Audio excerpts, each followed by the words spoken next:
सखू ही विठ्ठलाची भक्त होती.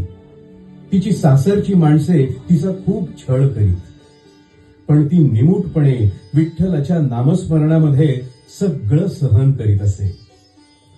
एके दिवशी पंढरीला जाणारी दिंडी तिच्या गावामध्ये आली.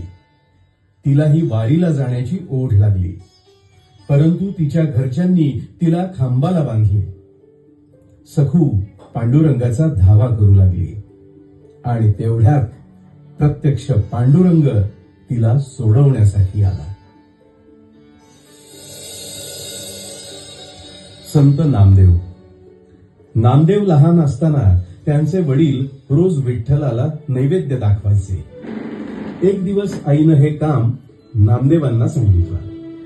त्यांनी देवाला नैवेद्य दाखवला, पण विठ्ठलानं तो घेतला नाही.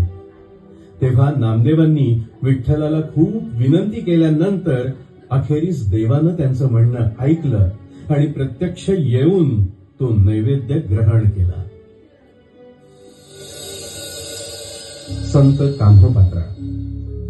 संत कान्होपात्रेचा जन्म एका गणिकेच्या पोटी झाला. तिची विठ्ठलावर अपार भक्ती होती. एके दिवशी एका बादशहानं तिला पकडून आणण्याचा आदेश दिला.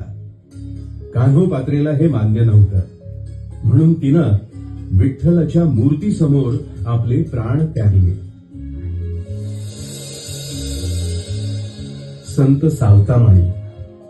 संत सावतामाळी शेती सांभाळून भजन पूजन करीत असत आणि पंढरीची वारीही करीत असत.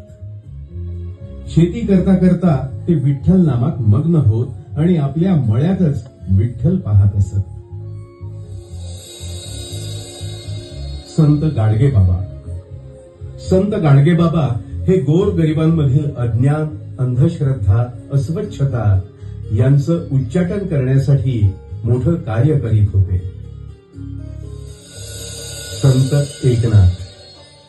संत एकनाथ एक दिवशी काशीहून गंगेचं पाणी घेऊन रामेश्वराला अभिषेक करण्यासाठी जात असताना वाळवंटात एक गाढव पाण्या वाचून तडफडत होते.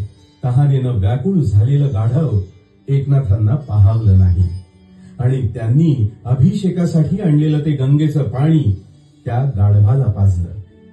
लोकांनी त्यांना नावं ठेवली, परंतु त्यांनी प्राण्यामध्ये परमेश्वर पाहिला. संत ज्ञानेश्वर